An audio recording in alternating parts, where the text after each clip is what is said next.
of the day. Welcome to AKTU lectures.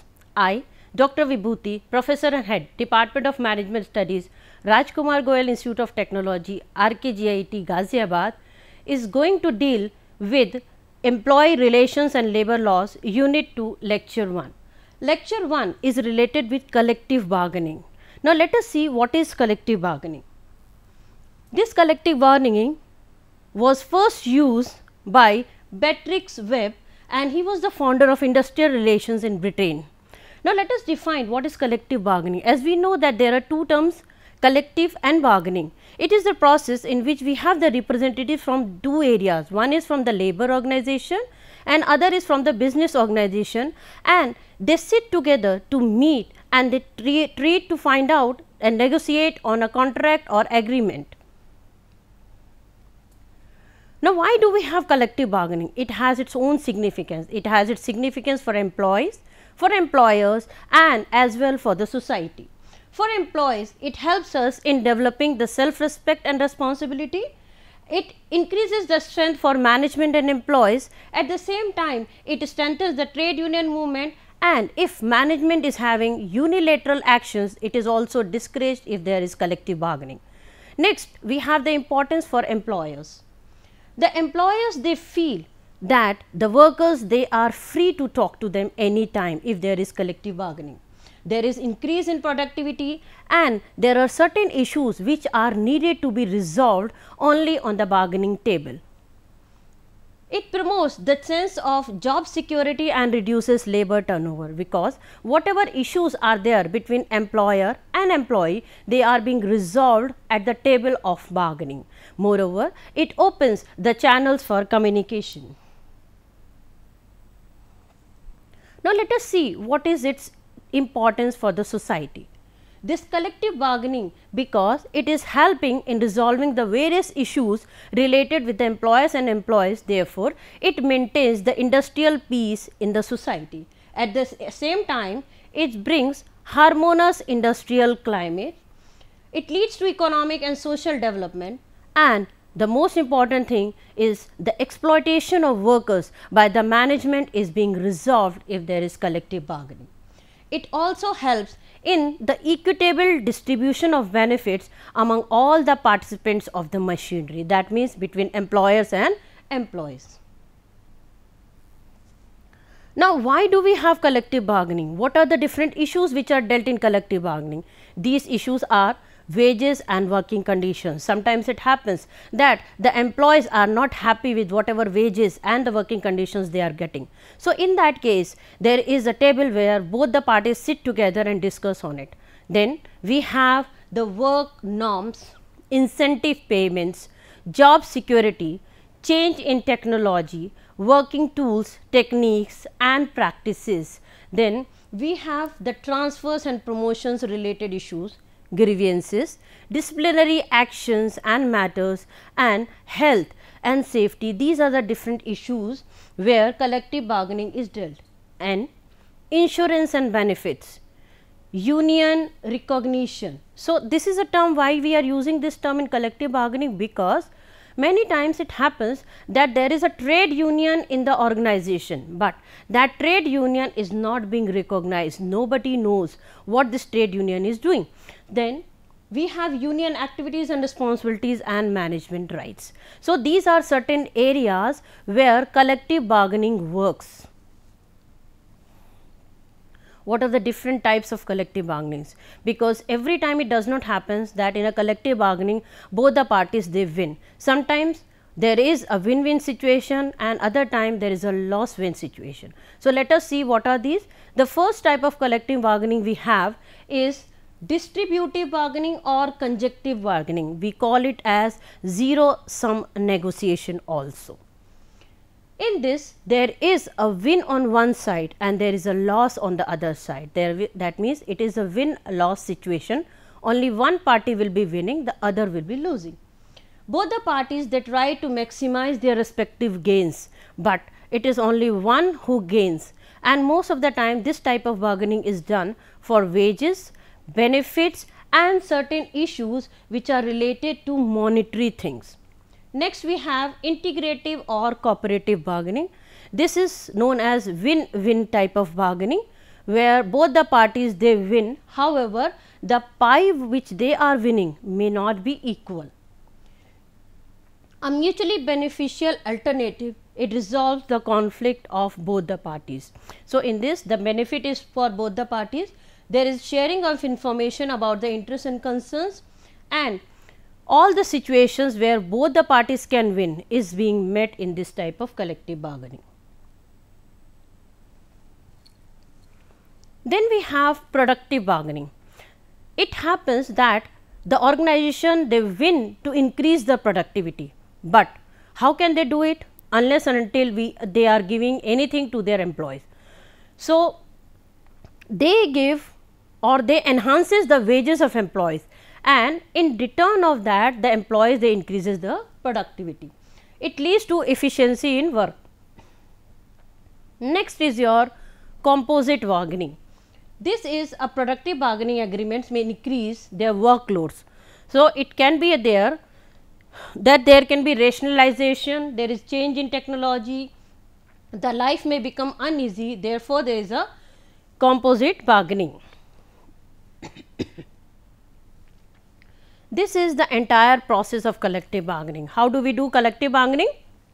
We start with preparatory phase. This is a phase where we find out what is the issue. Why are we for collective bargaining? Why are we sitting in front of each other? Who are the parties involved? Who will be the representative? Then where this bargaining will take place? What will be the proper procedure and proper steps of bargaining? So, all these things are decided in the first step. Second is the discussion step, where both the parties they sit together and then they decide what has to be discussed. A proposal is being given by both the parties, where it can be a win-win situation or it can be a win-lose situation. After that comes your important phase, that is bargaining, where both the parties they try to maximize their portion. There is a settlement phase, where both the parties they settle at one point, and that is the stage of collective bargaining, formalizing of agreement, and finally both the parties are being enforced that this agreement has to be acceptable for both the parties. So, acceptance of agreement is the end of collective bargaining process. Now, it is not that much easy as it looks. So, collective bargaining is not an easy task. There are many hurdles and there are many obstacles in collective bargaining. Multiple unions. Today, unions are not very prevalent, but still there are big houses where there are unions, but there is not a single union, there are many unions, and because there is always a contradiction between these unions. So, these unions they are always fight that who will have the big pie or who will be there in the collective bargaining process. Second is non-recognition. That means the parties who are involved or the unions who are there in the organization, nobody knows what these what these unions are doing. Now, if nobody knows the union, how will the bargaining process start? Then political orientation.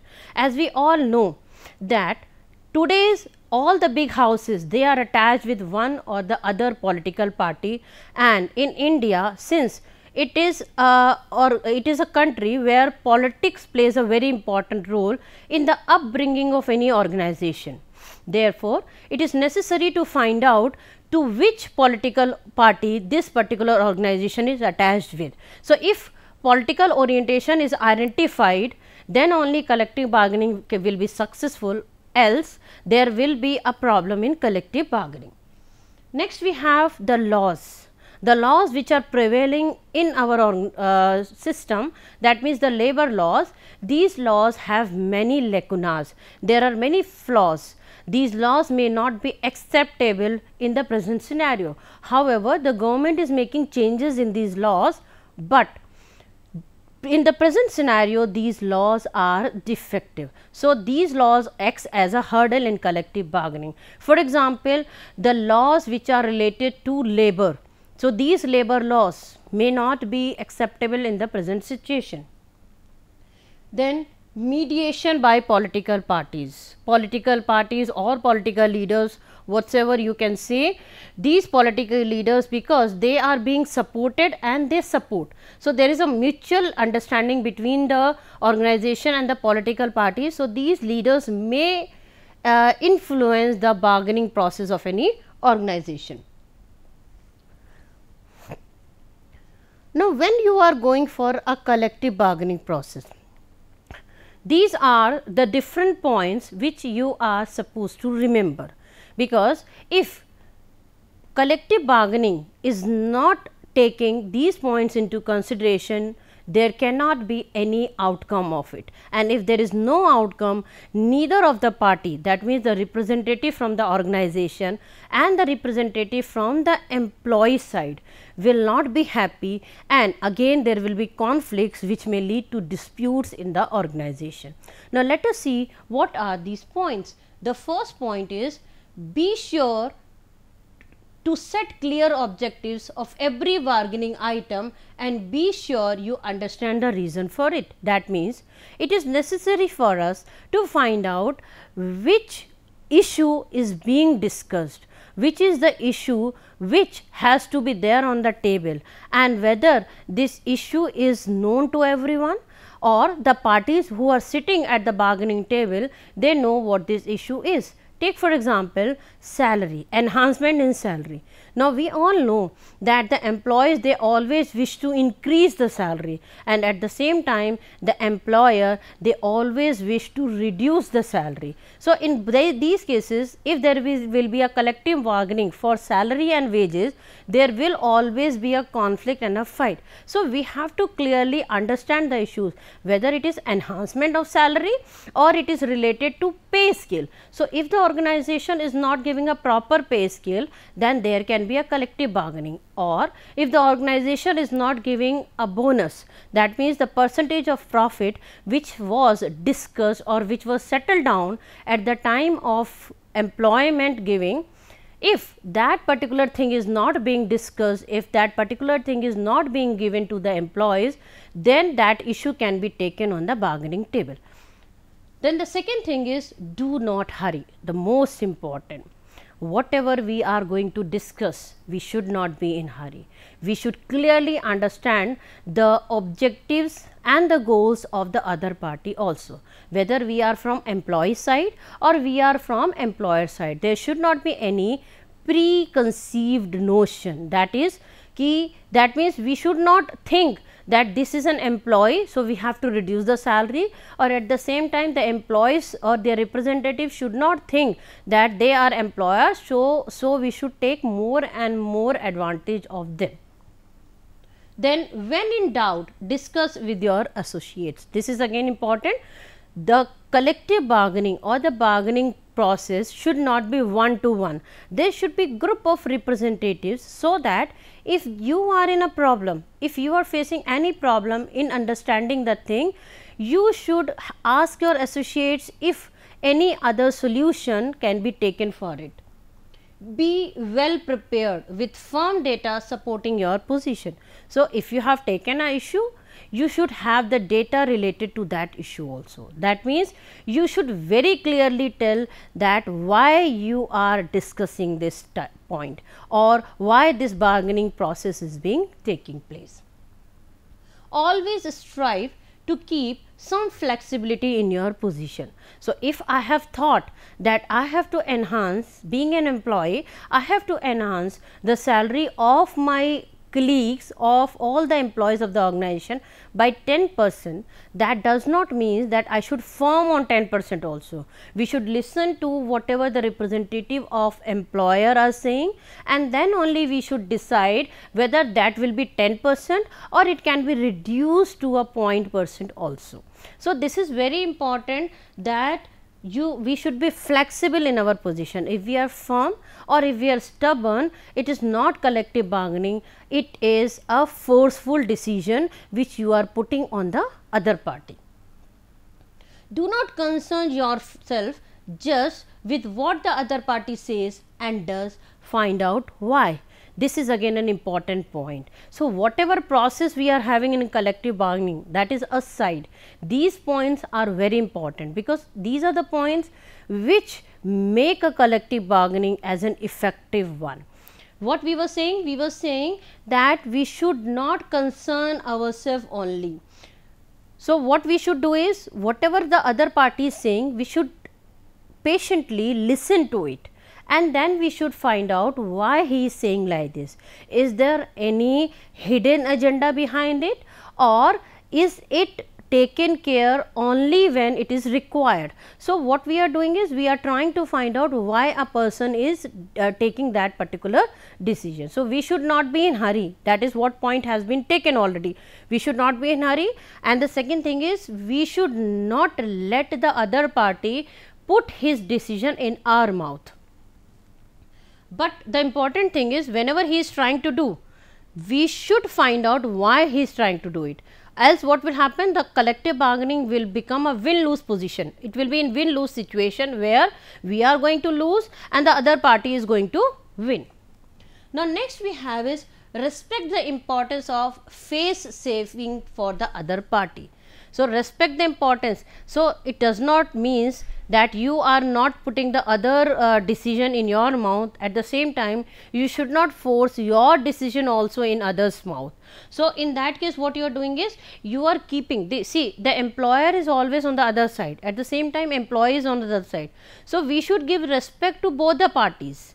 It does not mean that if I have decided that I am going to win, so in that case I have to win. We have to keep on in mind that the other person is also having a respect, and we should keep their respect also at the top.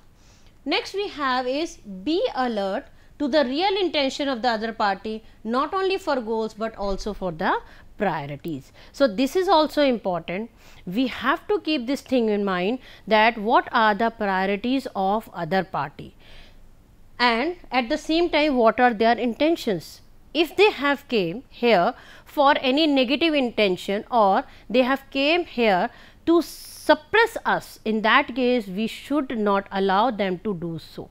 So, this is an important thing, that whatever priorities we are having, or whatever priorities they are having, those priorities have to be identified and they have to be defined.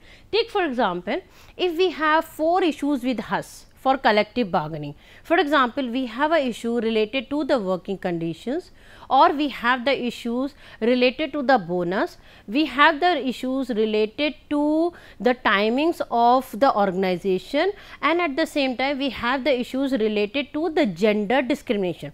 Now, if we are taking all these 4 issues together on the bargaining table, we have to find out which issue is of prime importance. For example, gender discrimination can be of prime importance, or the bonus can be of prime importance. It may depend upon the representative also. So, if a representative is a male member, the bonus can be on top, and at the same time gender discrimination can be at the bottom. So, priorities of the issues which you have identified, they have to be there. So, priorities are very important, because all the issues of the collective bargaining cannot be dealt at the same time. What you have to do is, you have to make them that which issue will be dealt first, and once the solution is identified to that issue, then you will have to move to the other. So, I have taken 4 issues. One is the bonus, other is the working conditions, then third one we have is the timing of the organization, and the last we had the gender discrimination. So, I can take, for example, I am a representative from the employee's side. So, I can take bonus at the first, then I can take the working conditions, then I can take the gender discrimination, and the timing of the organization is always at the lowest, because if we are loyal, we are honest, and we are getting everything in return of whatever we are doing, the timing of the organization does not matter a lot. So, prioritization and the intentions, these are 2 important areas where collective bargaining, or before you make collective bargaining, you have to identify the things. Today what is happening, that we are a good speaker, but we are not a good listener. It is very difficult for us to find out a good listener, but in case of collective bargaining, you have to open both of your ears. Now, when you are opening both ears, you become a good listener, but at the same time, when you become a good listener, you know each and every area where the discussion has to be taken. Then build a reputation for being fair but firm. That means you have to build a reputation in which you are fair, where there is no loss situation for you as well as for the other party, but you have to be firm with whatever decision you have taken. Learn to control your emotions. This is the most important thing. Today what happens, we become very aggressive, but when we are there on the collective bargaining, or we are there on the bargaining table, we have to take our emotions into control. As you make each bargaining move, be sure you know its relationship to all other moves also. So you cannot deny on anything. You have to move, but when you are moving, at the same time you are taking all the relations also with you. Measure each move against your objective. So whatever you have decision is taking, whether the decision is affecting the other colleagues of yours or not, so that has to be taken care. Pay close attention to the wording of every clause negotiated. They are often a source of grievances. So whatever clause are there, you have to take care of them, because if you are not dealing with all the clauses, there can be conflicts and grievances. Remember that collective bargaining is a compromise. So many times it happens, you may compromise, but at the same time there should not be such type of things for all the pies. Try to understand people and their personalities, and consider the impact of present negotiation on those in the future years. So whatever you are negotiating today, you should know what is the impact of this type of negotiation on your future years, because you are supposed to work in that organization for the next years also. You cannot leave the organization just for the bargaining purpose. So if you do not get your own pie, that does not mean that you will leave the organization as an employee, or an employer may kick you out. No, this collective bargaining is an important tool for resolving the grievances, conflicts and the disputes, because if there are all these three things or any of these three things, the organization cannot work for a longer period of time. And we have many more examples of it. Take the example of Modi Industries. They are not there because of these conflicts only. So similarly, there are many products in the market also which are not there just because of the conflicts which their either managements had or their employees had. And these are we should know the person who is standing in front of us. That means when we are there on the bargaining table, both the parties, they should know each other, that who they are, what are their personalities and how they will react. And I have already told the things that we have to be patient, we have to be good listener, and at the same time we should know what are our priorities. Why are we here? Are we here to fight or are we here to resolve? So collective bargaining is a process, or it is a term which is used in order to resolve the conflicts which is there for different issues related to employer as well as employees. So you can go for collective bargaining anytime, but your issues, your priorities and your things should be very much clear why you have this collective bargaining. We had discussed different types of collective bargaining. Now these are the different types of collective bargainings which we have discussed. For the first one is distributive bargaining. Now when we say distributive bargaining, it means that the things may or may not be distributed, because there is zero sum negotiation. Therefore it is always there that one side is a winner and other side is a loser. We have a very good example of bonus. Now in this case of bonus, maximum times the employees are a winner and the employer is a loser, because whatever profit an employer is getting, employer is giving a part of that profit to the employee. So this is not acceptable to the employer, and therefore there is always a bargaining. Both parties, they try to maximize their respective gains. That means both the parties, they try to have the maximum. Employer says that because I have been working for the organization, therefore I require a big pie. But at the same time, employee says that I have been working day and night for the organization, I require a big pie. So this is a type of distributive bargaining where we have only one winner and other is a loser. then these are most of the time issues which are related to monetary and non-monetary aspect of the employees. For example, wages, benefits, bonus, these are the things which are related to money. So, whenever money is there, there is always a fight between an employer and the employee. The second bargaining we have is your integrative bargaining. Now, in case of integrative bargaining, this is done for problem solving sessions. That means, whenever there is a problem either with the employee or with the employer, they sit together and go for it. Now, this is the type of bargaining where there is a win-win situation, where both the parties they get something or the other, but they are a winner, there is no loser in it, and it try to resolve the conflicts which is there between the parties. Now, we have a very good example of it is the working conditions.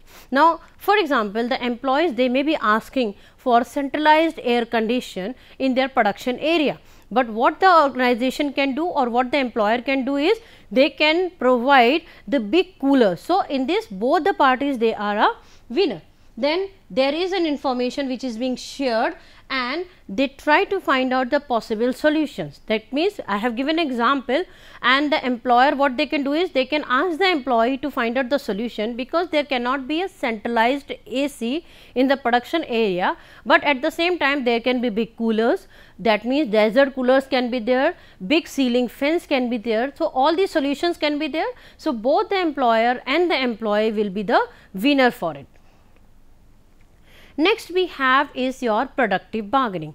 Now, when I use the term productive, that means what we are doing is increase in the productivity, but you cannot increase the productivity without taking the employees into consideration. So, what management is doing? They are bargaining, and an example which we have is overtime. We give overtime wages to the employees in order to make them work for a longer period of time, and because of that what can happen, the productivity will increase and automatically the employees are getting something in return. So, such type of bargaining is known as productivity bargaining. That means, this type of bargaining is normally used in the area in the organization where there is production. The last which we have is your composite bargaining. Composite bargaining, it happens only when productivity bargaining agreements may increase workloads, because normally what happens, you may ask everyone to work, everyone may not be willing to work, but because you have forced everyone to work, there is always increase in workload. Then there can be changes in technology, or there can be rationalization, because of which the life of an employee may become uneasy, it may become miserable. Now, when it happens, the employees do not wish to work. So, you have to go for bargaining, and the labor, therefore, there is a composite bargaining. Labor not only bargains for wages, but also demands equity in matters relating to work norms, employment levels, manning standards and environmental hazards. So, not only wages are being increased, but at the same time the entire atmosphere of the organization will be increasing in that case. That means, the environmental hazards, because of environment, that means pollution may increase, and if pollution is increasing, they may be asking for masks. In case pollution is increasing, they may be asking for any oxygen cylinders and all those things. So, these are the things which are being demanded from the side of employees only when you are forcing them to work for a longer period of time, or you are forcing them to have more productivity, or you are making changes in the technology, or you are bringing out changes in any other working condition of the employees. Now, the work norms may also change. That means, here what you are doing is not only you are changing the monetary part, that means wages and salaries, but at the same time you are increasing or you are changing the non-monetary part also, which is situational for the employees.